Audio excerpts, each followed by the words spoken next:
સુરત શહેરની એસઓજી પોલીસે શિવાઝાલા ગેંગના સાગરીત એવા રીઢા ગુનેગાર શાહરૂખને રિવોલ્વર સાથે ઝડપીને કાયદેસરની કાર્યવાહી કરી.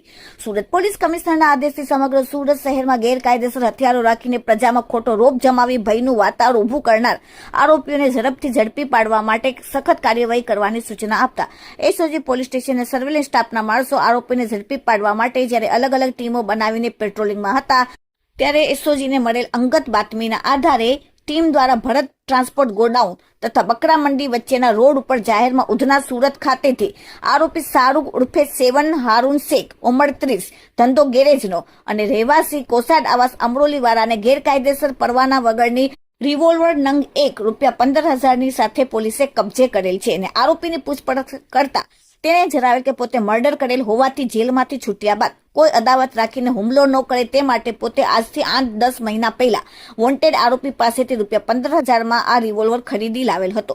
આરોપી શહેરમાં કોઈ ગંભીર ગુનો આચરે તે પહેલા જ એસઓજી પોલીસે તેને ઝડપીને ઉધના પોલીસ સ્ટેશનમાં સુપ્રત કરેલ છે. આરોપીનો સુરત શહેરના સચિન અને ખટોદરા પોલીસ સ્ટેશનમાં ગુનાહિત ઇતિહાસ ધરાવે છે.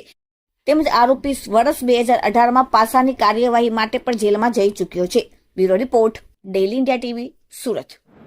એસઓજીની ગેરકાયદેસર હથિયાર પકડવાની ડ્રાઈવ સતત ચાલુ હોય છે.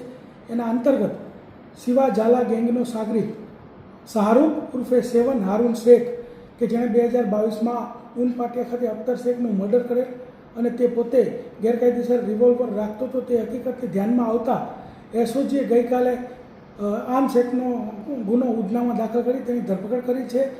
આ આરોપી જે શાહરૂખ ઉર્ફે 7 શેખ જે છે તેના વિરુદ્ધમાં કુલ 3 ગુના દાખલ થયેલ છે. 302, 307 અને ખંડણીનો ગુનો પણ દાખલ થયેલ છે. 2026માં જે ખંડણીનો ગુનો ઉધનામાં દાખલ થયેલ તેમાં તે વોન્ટેડ હતો. આ રીતે એક વોન્ટેડ આરોપી ગેરકાયદેસર હથિયાર સાથે પકડાયો છે અને આની પાછળ પણ અગાઉ થયેલી છે.